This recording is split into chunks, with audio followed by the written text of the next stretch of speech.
আসসালামু আলাইকুম। আরটিভির 20তম প্রতিষ্ঠা বার্ষিকীর শুভেচ্ছা জানিয়ে স্বাগত জানাচ্ছি সকালের সংবাদে। আপনাদের সঙ্গে আছি আমি সিনথিয়া রহমান। ফায়ার সার্ভিসের 19টি ইউনিটের 6 ঘন্টার চেষ্টায় নিয়ন্ত্রণে এসেছে সচিবালয়ের আগুন। নেভানোর সময় ট্রাক চাপায় ফায়ার সার্ভিসের এক কর্মীর মৃত্যু হয়েছে। আগুন লাগা ভবনটিতে সড়ক পরিবহন ও সেতু মন্ত্রণালয়, ডাক ও টেলিযোগাযোগ বিভাগ, শ্রম ও কর্মসংস্থান মন্ত্রণালয়, স্থানীয় সরকার, পল্লী উন্নয়ন ও সমবায় মন্ত্রণালয় এবং যুব ও ক্রীড়া মন্ত্রণালয়ের অফিস ছিল। সাকিবুর রহমানের রিপোর্টে বিস্তারিত। দেশের প্রশাসনের প্রাণকেন্দ্র সচিবালয়ের 7 নম্বর ভবনে গেল মধ্যরাতে আগুন লাগে। খবর পেয়ে ফায়ার সার্ভিসের সদস্যরা আগুন নিয়ন্ত্রণে কাজ শুরু করে। শুরুতে 3য় তলায় আগুন লাগলেও পরে তা ছড়িয়ে পড়ে 6 থেকে 9 তলা পর্যন্ত। প্রায় 6 ঘন্টা ধরে ফায়ার সার্ভিসের 19টি ইউনিটের চেষ্টায় আগুন নিয়ন্ত্রণে আসে। ফায়ার সার্ভিসকে সহায়তা করে সেনাবাহিনী, র্যাব, পুলিশ ও বিজিবি সদস্যরা। আগুন নিয়ন্ত্রণে কাজ করতে গিয়ে ট্রাক চাপায় নিহত হন ফায়ার ফাইটার সোহানুজ্জামান নয়ন। শর্ট সার্কিট থেকে আগুন লেগেছে বলে প্রাথমিক ধারণা ফায়ার সার্ভিসের। সচিবালয়ের আগুনকে ষড়যন্ত্র হিসেবে দেখছেন প্রত্যক্ষদর্শীরা। পাইপ না দৌড় দিছিল, দৌড় দেওয়ার পর ট্রাকের সময় দিছিল না। ফার্স্ট টাইম যখন পদ ছিল তখন পুলিশ বলেছিল যে এই রাস্তাটা সম্পূর্ণ বন্ধ করে দেওয়ার জন্য, ওনারা বন্ধ করে নাই, কোনো গুরুত্ব দেয় নাই। যখন দ্বিতীয়বার যখন উনি অ্যাক্সিডেন্ট হওয়ার পর তো রাস্তা এসে বন্ধ করছে। সচিবালয়ে আগুন লাগছে তো এত গাড়ি যায় কিভাবে? পুলিশ কেন আটকাচ্ছে না এটাকে? অথচ দুই পাশে তো ব্যারিকেড দিয়ে অন্তত আমাদেরকে ওইখানে নামাই দিলেও পারতো, আমরা হেঁটে আসবো ওই পর্যন্ত। কোনো গাড়ি এখানে অফ করা যাইতো না। আমাদের ফজলুল হক মুসলিম হলের সামনে দিয়ে কি বাইপাস রাস্তা নাই? কার্জন হলের সামনে দিয়ে কি বাইপাস রাস্তা নাই? সেই পাশ দিয়ে কি আপনার ট্রাক দিতে পারতো না? এই দেশে ধ্বংস করার জন্য রয়ের ষড়যন্ত্র এটা, এবং ফায়ার সার্ভিসের যে লোক মরছে সেটাও রয়ের লোক। আগুনে ভবনে থাকা মন্ত্রণালয়ের নথিপত্র ক্ষতিগ্রস্ত হতে পারে বলে ধারণা করা হচ্ছে। সাকিবুর রহমান, আরটিভি, ঢাকা। এই মুহূর্তে সচিবালয় এলাকা থেকে সরাসরি যোগ দিচ্ছেন সহকর্মী এআর বাদল। বাদল, কি অবস্থা দেখছেন সেখানে? কতটা নিয়ন্ত্রণে এসেছে সচিবালয়ের আগুন?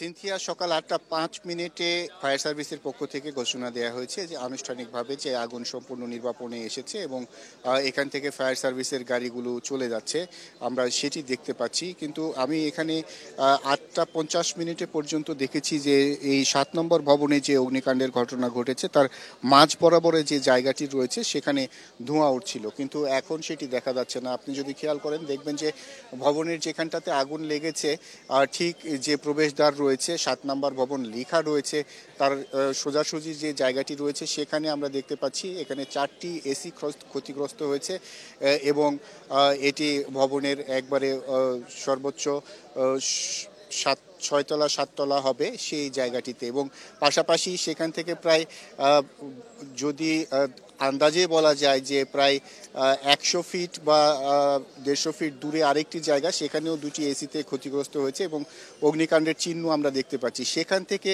প্রথম যে জায়গাটিতে আগুন লেগেছে আমরা দেখতে পাচ্ছি সেখান থেকে প্রায় 300 ফিট দূরে হবে আরেকটি জায়গাটিতে আগুন আমরা দেখতে পাচ্ছি যে সেখানেও অগ্নিকাণ্ডের ঘটনা ঘটেছে। অর্থাৎ যেখানে আগুন লেগেছে সেখান থেকে আমরা খোলা চোখে যেটি দেখতে পাচ্ছি যে একটি জায়গায় আগুন লাগলে সেখান থেকে আগুন ছড়াতে অনেকটা সময় লাগে, কিন্তু এখানে দেখে বোঝা যাচ্ছে যে এই যে যেখানে আগুনের প্রথম সূত্রপাত হয়েছে সেখান থেকে আরেকটি জায়গার দূরত্ব প্রায় 250 থেকে 300 ফিটের মতো, সেই জায়গাটিতে এবং তার মাঝের জায়গাটিতে যে অগ্নিকাণ্ড আমরা দেখতে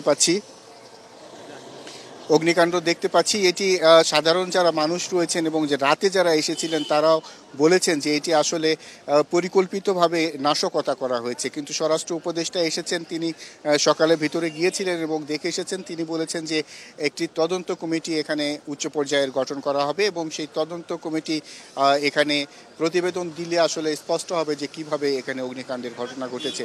এখানে যারা রয়েছে তাদের একজনের সাথে একটু কথা বলতে চাই। আপনি আগুন সম্পর্কে কি জানেন? আসলে আমি যখন রাত্রে শুনলাম, মানে ফেসবুকে দেখলাম যে আগুন লাগছে, তখন তো আসা সম্ভব ছিল না। তো সকাল করে একদম ভোরের দিকে এসেছি, আসার পরে দেখছি 3টা জায়গায় আগুন লাগছে। আসলে এই আগুনটা কখনো অ্যাক্সিডেন্টলি যে লাগবে এমন কোনো বিষয় না, এটা পরিকল্পিতভাবে লাগানো হয়েছে। আপনি দেখেন প্রথমে যেখানে লাগছে তার ঠিক 200 মিটার কি 250 মিটার ফিট দূরে আরেক জায়গায় লাগছে, আবার মাঝখানে এক জায়গায় লাগছে। তার মানে এমনভাবে প্ল্যান করে লাগানো যাতে এখানে যা নথি থাকে ইম্পর্টেন্ট বা যে কোনো কারণে এটা যাতে নষ্ট হয়। আর প্রথম থেকেই আপনারা দেখছেন এই গভর্নমেন্টকে ফেল করার জন্য অনেক অনেক ধরনের প্ল্যান মানে চলছে আর কি। তো এরই একটা অংশ হিসাবে এই কাজটা করা হয়েছে। তো এর সাথে যারা জড়িত তাদেরকে আমি মানে দৃষ্টান্তমূলক শাস্তি চাই। ধন্যবাদ আপনাকে। বলছিলেন একজন যারা এখানে এসেছেন তাদের একজন বলছেন যে এটি আসলে পরিকল্পিতভাবে লাগানো আগুন।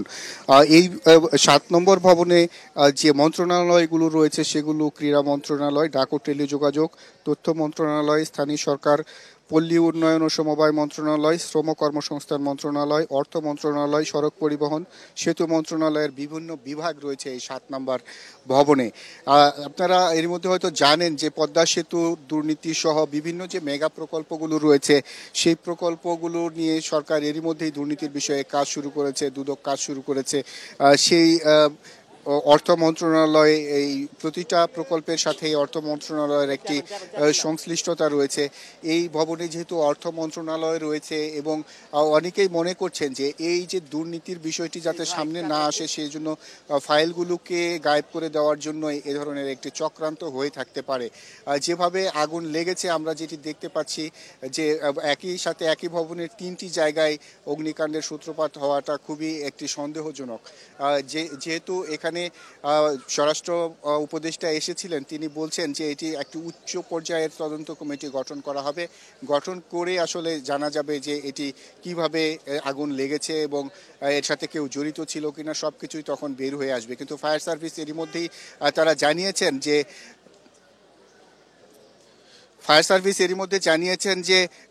তারা মনে করছেন যে এটি আসলে শর্ট সার্কিট থেকে হতে পারে। কিন্তু 3টি জায়গায় একই ভবনের প্রায় 100 মিটার দূরে 3টি জায়গায় একই সাথে কিভাবে শর্ট সার্কিট হতে পারে বা এটি ইন্টেরিয়র ডিজাইনে কিভাবে আগুন লাগতে পারে সেই বিষয়গুলো কিন্তু সন্দেহের উদ্রেক করেছে। তো এই ছিল আমার কাছে সচিবালয়ের অগ্নিকাণ্ডের ঘটনার সর্বশেষ খবর। সিনথিয়া, ধন্যবাদ। সচিবালয়ে আগুনের ঘটনায় 9 থেকে 11 সদস্য বিশিষ্ট তদন্ত কমিটি গঠন করা হবে বলে জানিয়েছেন স্বরাষ্ট্র উপদেষ্টা মোহাম্মদ জাহাঙ্গীর আলম চৌধুরী। সকালে সচিবালয় পরিদর্শনে এসে এসব কথা জানান তিনি। উপদেষ্টা বলেন 6 তলা ভবনে আগুন লেগেছে, সেখান থেকে 8 এবং 9 তলায় আগুন ছড়িয়েছে। কি পরিমাণ ক্ষতি হয়েছে তা এখনো জানা যায়নি। অগ্নিকাণ্ডের ঘটনা কোনো নাশকতা কিনা সাংবাদিকদের এমন প্রশ্নে তিনি বলেন তদন্ত কমিটি গঠনের পর বিস্তারিত জানা যাবে। এ ঘটনায় একজন ফায়ার সার্ভিস কর্মী নিহতের ঘটনায় তার বিদেহী আত্মার মাগফিরাত কামনা করেন তিনি।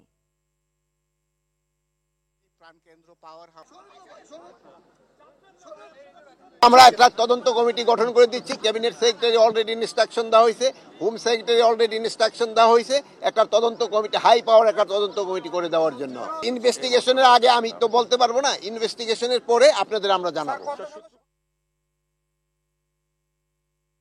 চাঁদপুরের হাইমচরের মেঘনা নদীতে সারবাহী এমভি বাখেরা জাহাজে 7 খুনের ঘটনায় গ্রেফতার আকাশ মণ্ডল ওরফে ইরফানকে 7 দিনের রিমান্ডে নেওয়া হয়েছে। গতকাল সন্ধ্যায় চাঁদপুর জুডিশিয়াল ম্যাজিস্ট্রেট আদালতে তার 7 দিনের রিমান্ড মঞ্জুর করা হয়। মামলার তদন্তকারী কর্মকর্তা নৌ পুলিশের পরিদর্শক মোহাম্মদ কালাম খান আসামির 10 দিনের রিমান্ড চাইলে বিচারক মোহাম্মদ ফারহান সাদিক 7 দিনের রিমান্ড মঞ্জুর করেন। মঙ্গলবার বাগেরহাটের চিতলমারি থেকে আকাশকে গ্রেফতার করে র্যাব। গ্রেফতারকৃত আকাশ মণ্ডল বাগেরহাট জেলার ফকিরহাট এলাকার জগদীশ মণ্ডলের ছেলে। গত 23 ডিসেম্বর চাঁদপুরের হাইমচর উপজেলার মেঘনা নদীর ঈশানবালা মাঝের চর খালের মুখে নোঙর করে রাখা সারবাহী জাহাজে 7 জনকে হত্যা করা হয়।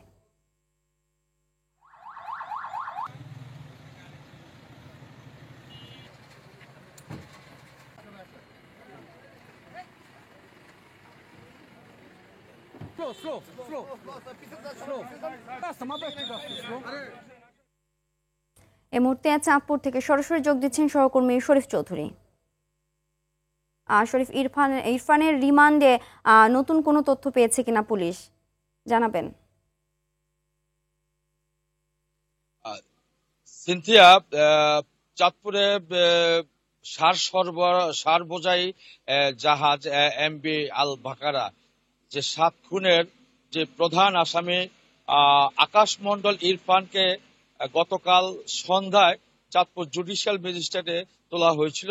সেখানে তাকে 10 দিনের রিমান্ড চাওয়া হলে chief judicial magistrate Mohammad Farhan Sadiq তাকে 7 দিনের রিমান্ড মঞ্জুর করেন এবং সেখান থেকে রিমান্ড মঞ্জুরের শেষে সেখান থেকে তাকে নৌ পুলিশের সহ অন্যান্য পুলিশের কড়া নিরাপত্তায়, ডিবি পুলিশের কড়া নিরাপত্তায় তাকে আবার নৌ পুলিশ সুপার কার্যালয়ে নিয়ে আসা হয়। সেখানে তাকে একাধিকবার মানে দফায় দফায় জিজ্ঞাসাবাদ করা হয়েছে যে তা আরো নতুন কোনো চাঞ্চল্যকর তথ্য পাওয়া যায় কিনা।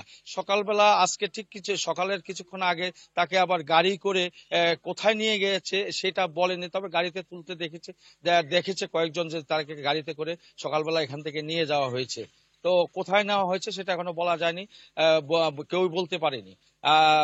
নৌ পুলিশের পুলিশ সুপার মুশফিকুর রহমানের সাথে আমি যোগাযোগ করার চেষ্টা করেছিলাম, কিন্তু তাকে আমি পাইনি। তবে এতটুকু জেনেছি যে এখানে কথা বলে যে সেখানে তাকে গভীর রাত পর্যন্ত তাকে জিজ্ঞাসাবাদ করা হয়েছে। এদিকে কাল র্যাব তাকে আটক করে গত পরশু গভীর রাতে আটক করে তাকে গতকালকে প্রথমে কুমিল্লা নিয়ে যাওয়া হয়। সেখানে প্রেস ব্রিফিং এর পর চাঁদপুরে বিকাল 5টায় এই নৌ পুলিশ কার্যালয়ে এনে তাকে রাখে, তারপরে আদালতে নেওয়া হয়। তবে আরো নতুন তথ্য কিন্তু পাওয়া যাবে কিনা সেটা পুলিশ খতিয়ে দেখছে। এই ছিল আমার কাছে চাঁদপুর থেকে সর্বশেষ। ধন্যবাদ। ফের অস্থির ডলারের দাম। খোলা বাজারে দাম উঠেছে 126 থেকে 128 টাকা পর্যন্ত। বিক্রেতারা বলছে বাজারে সংকট, তবে বিক্রেতাদের অভিযোগ ডলার নিয়ে হচ্ছে সিন্ডিকেট। এমন বাস্তবতায় পণ্য আমদানিতে এলসি খুলতে গিয়ে বিপাকে পড়ছে ব্যবসায়ীরা। সংকট দ্রুত সমাধান না হলে বাজারে পণ্যের দাম আরেক দফা বৃদ্ধির আশঙ্কা তাদের। সেলিম মালিকের রিপোর্ট। 2022 সালে রাশিয়া ইউক্রেন যুদ্ধের পর থেকে শুরু। ওই সময় জ্বালানির দাম বৃদ্ধি পেলে দেশে মাত্র 80 টাকা ডলারের দাম ধীরে ধীরে বাড়তে শুরু করে। কয়েকদিনে আগেও বিক্রি হতো সরকারের বেঁধে দেওয়া দামে প্রতি ডলার 120 টাকা। এবারও অস্থিরতা দেখা দিয়েছে ডলারের খোলা বাজারে। বিক্রেতারা বলছেন বাজারে ডলার প্রায় শূন্য। ব্যাংকে যে রেট, আমাদের যে রেট, কোনো রেটের সাথে কোনো সামঞ্জস্য নাই। ওটা কিনলে না বিক্রি করব, ব্যাংক ডলার দেয় না, কাস্টমার আসে না, দেখে না। আধা ঘন্টা, আমি 1 ঘন্টাও বেশি আসছি, 1 ঘন্টার ভিতরে একটা লোক আসে না। তবে ভিন্ন কথা বলছেন ক্রেতারা। গতকাল আমি ডলারের খোঁজ খবর নিয়েছিলাম, আমাকে বলছিল যে 25 টাকা 25 পয়সা 50 পয়সা এরকম বলছে। আজকে একদিনের ব্যবধানে হঠাৎ করে আপনার এই যে 27 টাকা হয়ে গেছে, এটা একটু আজব লাগতেছে। এখানে অবশ্যই ডলার আছে, দাম বেশি, রেট বেশি। এমন একটা সিন্ডিকেট তৈরি করে মানে ফালাইছে এরা, ব্যবসায়িকরা, জনগণ এদের কাছে জিম্মি। বাণিজ্যিক ব্যাংকগুলোতেও ডলারের সংকট চলছে বলে জানালেন সোনালী ব্যাংকের এই কর্মকর্তা। ব্যাংক ডলার দিতে পারছে না, বাহির থেকে যেহেতু ডলার রেটটা বেশি, সেই কারণে কেউ ব্যাংকে আর বিক্রি করতে পারছে না। কেউ যদি 10,000 ডলার ব্যাংকে বিক্রি করবে, সে বাহিরে বিক্রি করলে 60,000 টাকা বেশি পাচ্ছে। ডলার সংকটে হুমকির মুখে পণ্য আমদানি। মাঝখানে কিছুটা সময়ের জন্য ফ্লেক্সিবল ছিল, আবারও এখন আমরা ব্যাংকগুলোতে গেলে দেখতে পাচ্ছি যে আমাদের প্রয়োজন মাফিক সেটা তারা যোগান দিতে পারছে না। একটা বড় রকমের বিপর্যয় হতে পারে যদি আমরা এখনই আমাদের সকল প্রয়োজনীয় উদ্যোগগুলো নিয়ে আপনার এই যে ডলারের বাজার আছে সেগুলোকে স্টেবল না করতে পারি। বিশ্লেষকরা বলছেন সংকট নিরসনের উপায় সরকারের অর্থনৈতিক সক্ষমতা বাড়ানো। যে জায়গাগুলোতে সরকারের কন্ট্রোল করবার সুযোগ রয়েছে, যেমন আমদানি, রপ্তানি, রেমিটেন্স, ঋণের উপরে নির্ভরতা কমিয়ে অভ্যন্তরীণ রাজস্ব বৃদ্ধি করে আমাদের ব্যয় নির্বাহের চেষ্টা বাড়ানো। বাংলাদেশ ব্যাংকের তথ্যে বর্তমানে ব্যাংকটি রিজার্ভ ছাড়িয়েছে 24 বিলিয়ন ডলার। সেলিম মালিক, RTV, ঢাকা। 2024 সালে শিক্ষায় সবচেয়ে আলোচিত ঘটনা কোটা আন্দোলন, যা পরে রূপ নেয় ছাত্র জনতার গণ অভ্যুত্থানে পতন হয় 16 বছরের আওয়ামী শাসনের। শিক্ষা কারিকুলাম বাতিল করে অন্তর্বর্তী সরকার, পদত্যাগ করে 17 বিশ্ববিদ্যালয়ের উপাচার্য। শিক্ষার্থীদের দাবির মুখে পরীক্ষা বাতিল করে সাবজেক্ট ম্যাপিং করে এইচএসসির ফলাফল দেওয়া হয়। নভেম্বরে 3 কলেজের শিক্ষার্থীদের সংঘর্ষে রণক্ষেত্রে পরিণত হয় পুরান ঢাকা। আতিকা রহমানের রিপোর্ট।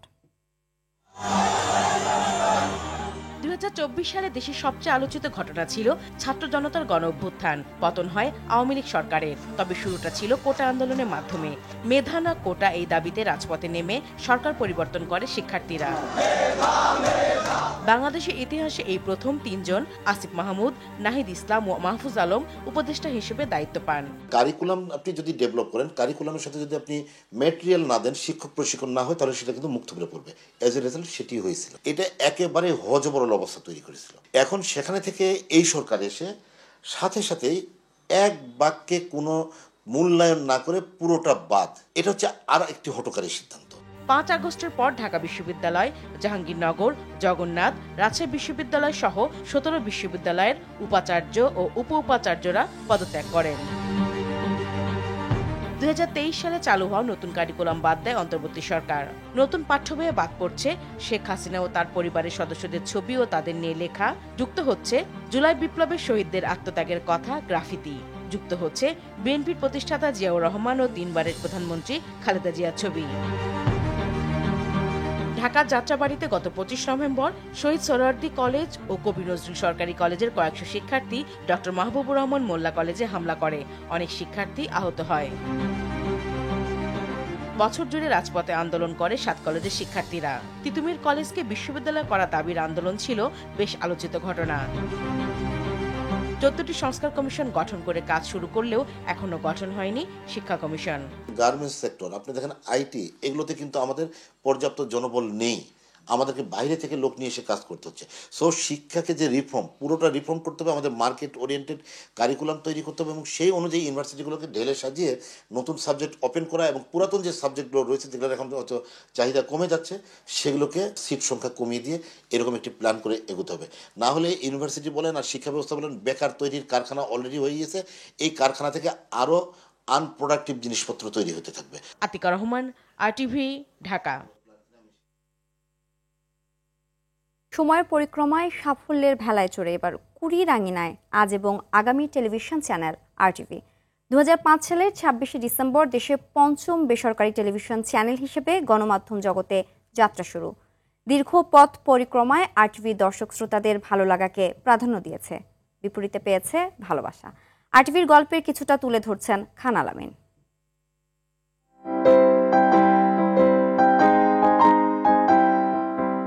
সেজেছে RTV, স্বপ্ন বুনছে আজও আগামীর বিশেষ এক মুহূর্তকে ঘিরেই এর সাজসজ্জা।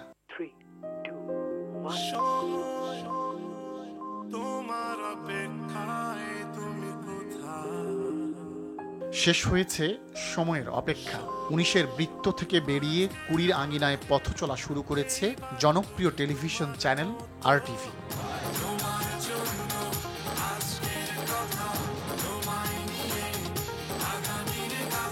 প্রতিনিয়ত আজকের সব কিছুকে অবলম্বন করে আগামীর স্বপ্ন নিয়ে সামনে এগিয়ে চলছে RTV। স্বপ্ন দেখেছে, স্বপ্ন দেখিয়েছে বাংলাদেশকে। অনুষ্ঠান কিংবা সংবাদ সব ক্ষেত্রেই RTV ভালোবাসা পেয়েছে শ্রেণীপেশার গণ্ডি ছাড়িয়ে সমাজের সব স্তরের মানুষের।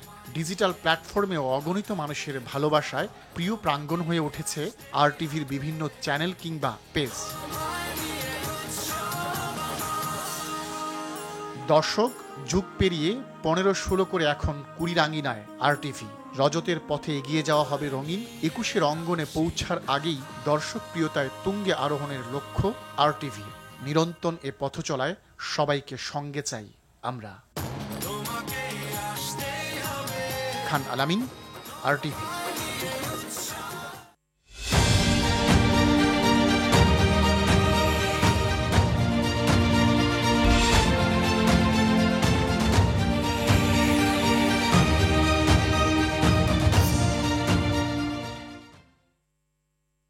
IDLC পরিবর্তনের পথে বাংলাদেশ। আওয়ামী লীগ সরকারের আমলে শুধু কুইক রেন্টালের আড়ালে অস্বাভাবিক দরে বিদ্যুৎ কেনার নামে কয়েক হাজার কোটি টাকা লুটপাট আর পাচারের অভিযোগ ওঠে। তবে সম্প্রতি বিদ্যুৎ ও জ্বালানির দ্রুত সরবরাহ বৃদ্ধি বিশেষ আইন 2010-এর 9 ধারায় দায় মুক্তির বিধান অবৈধ ঘোষণা করে হাইকোর্ট। এতে বিদ্যুৎ খাতে দুর্নীতি বন্ধ হবে বলে প্রত্যাশা সংশ্লিষ্টদের। সাদ মাহমুদের রিপোর্টে থাকছে বিস্তারিত। বিদ্যুৎ সংকটকে পুঁজি করে আওয়ামী লীগ সরকারের আমলে একটি সিন্ডিকেট 15 বছরে বিদ্যুৎ খাতে ব্যয় করে 3 লাখ কোটি টাকা। বাংলাদেশ বিদ্যুৎ উন্নয়ন বোর্ড বিপিডিবির তথ্য অনুযায়ী এ সময়ে শুধু ক্যাপাসিটি চার্জের নামে সরকারকে গুনতে হয়েছে 1,06,000 কোটি টাকা। তবে ক্যাপাসিটি চার্জের নামে ব্যয় করা পুরো অর্থই কিছু বেসরকারি বিদ্যুৎ কেন্দ্রের মালিকের পকেটে গেছে বলে অভিযোগ। জরুরি ভিত্তিতে বিদ্যুতের ঘাটতি মেটানোর জন্য কুইক রেন্টাল বা ভাড়া ভিত্তিক বিদ্যুৎ কেন্দ্র চালু করে আওয়ামী লীগ সরকার। 2010 সালে বিনা টেন্ডারে দায় মুক্তি আইন বা বিদ্যুৎ ও জ্বালানি দ্রুত সরবরাহ বৃদ্ধি আইন করে এসব বিদ্যুৎ কেন্দ্রের লাইসেন্স দেয়া হয়। বিপিডিবি জানায়, কুইক রেন্টাল বিদ্যুৎ কেন্দ্রগুলোকে 80 থেকে 85% সক্ষমতায় ব্যবহার করা হবে এমন শর্তে লাইসেন্স দেয়া হয়। অথচ এসব বিদ্যুৎ কেন্দ্রে বছরের 70 থেকে 75% সময়ই বিদ্যুৎ উৎপাদন হয়নি। আবার বিদ্যুৎ না কিনলেও চুক্তি অনুসারে সরকারকে নির্দিষ্ট পরিমাণ অর্থ পরিশোধ করতে হয়েছে।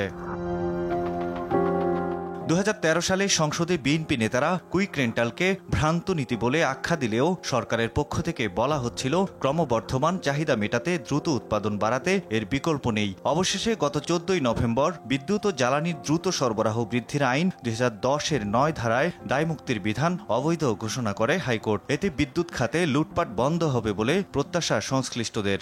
100 মেগাওয়াটের বিদ্যুৎ কেন্দ্র সে 20 মেগাওয়াট সাপ্লাই দিচ্ছে, কিন্তু 100 মেগাওয়াটেরই টাকা পাবে। অর্থাৎ এটা লুটপাটের বিশেষ বিধান আইন হয়ে গেছে। এই চুক্তির ব্যাপারে কোনো আদালতে প্রশ্ন করা যাবে না, মামলা তোলা যাবে না, চ্যালেঞ্জ করা যাবে না। আদালত এই 6-2-কে অসাংবিধানিক ঘোষণা করেছেন। সৈয়দ মাহমুদ, RTV। উত্তরাঞ্চলের কমছে না শীতের তীব্রতা। পঞ্চগড়ে গেল 3 দিন থেকে বয়ে যাচ্ছে মৃদু শৈত্যপ্রবাহ। তীব্র শীতে দুর্ভোগে পড়েছে নিম্ন আয়ের খেটে খাওয়া মানুষ। সকাল 6টায় জেলায় সর্বনিম্ন তাপমাত্রা রেকর্ড করা হয়েছে 9.8 ডিগ্রি সেলসিয়াস। আবহাওয়া অফিস বলছে এই জেলায় মৃদু শৈত্যপ্রবাহ আরও কয়েকদিন বয়ে যাবে। হিলিতে জেঁকে বসেছে শীত। তীব্র শীতে হাসপাতালগুলোতে বাড়ছে শীতজনিত রোগীর সংখ্যা। সকাল 6টায় এ জেলায় সর্বনিম্ন তাপমাত্রা রেকর্ড করা হয়েছে 12.5 ডিগ্রি সেলসিয়াস। চুয়াডাঙ্গায় তীব্র শীত আর কনকনে ঠান্ডা বাতাসে ব্যাহত হচ্ছে স্বাভাবিক কাজকর্ম। সবচেয়ে বেশি বিপাকে পড়েছে শ্রমজীবীরা।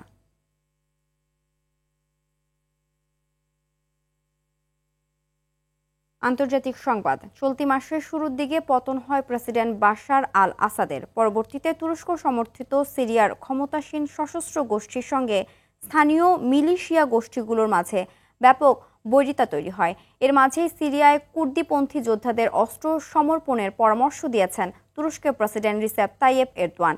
তিনি বলেছেন, কুর্দি যোদ্ধারা যদি অস্ত্র সমর্পণ না করে তাহলে তাদের মাটিতে পুঁতে ফেলা হবে। এক প্রতিবেদনে তথ্য জানায় আল জাজিরা। তুরস্ক বলেছে, সিরিয়ার ভবিষ্যতে এই গোষ্ঠীর কোনো স্থান নেই, এদের বিলুপ্ত করতে হবে।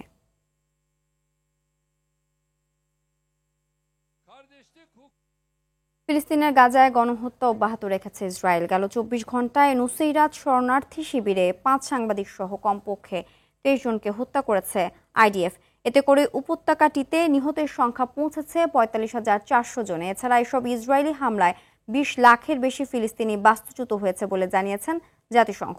ফিলিস্তিনের স্বাস্থ্য মন্ত্রণালয়ের মতে এসব হামলায় গাজার 60% অবকাঠামো ক্ষতিগ্রস্ত বা ধ্বংস হয়ে গেছে। ধ্বংসস্তূপের নিচে এখনও 10,000-এরও বেশি লোক নিখোঁজ রয়েছে। চলমান যুদ্ধবিরতি প্রক্রিয়া বাধাগ্রস্ত করতে ইসরায়েল নতুন শর্ত আরোপ করছে বলে অভিযোগ হামাসের।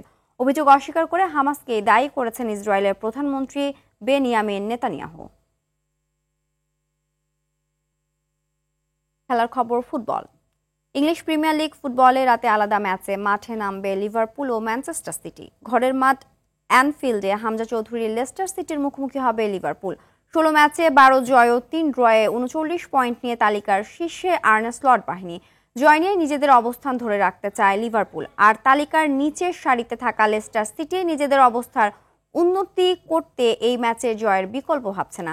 রাত 2টায় শুরু হবে ম্যাচটি। এর আগে ইতিহাদ স্টেডিয়ামে সন্ধ্যা 6:30টায় এভারটনের মুখোমুখি হবে ম্যানচেস্টার সিটি। জয়ের লক্ষ্য নিয়ে মাঠে নামবে দুই দলই।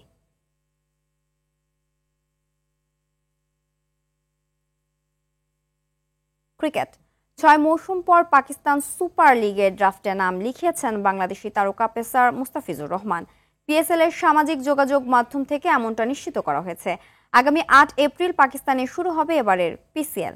লাহোর কালান্দার্স ও ইসলামাবাদ ইউনাইটেডের মধ্যকার ম্যাচ দিয়ে এবার শুরু হবে পিএসএল এর 10ম আসর। 19 মে করাচির ন্যাশনাল স্টেডিয়ামে অনুষ্ঠিত হবে আসরের ফাইনাল। এর আগে 2017-18 মৌসুমে লাহোর কালান্দার্সের হয়ে পিএসএল খেলেছিলেন মুস্তাফিজ। সকালের সংবাদ এই পর্যন্তই। মধ্যাহ্নের সংবাদ দুপুর 12টায় দেখার আমন্ত্রণ রইল। ধন্যবাদ সবাইকে।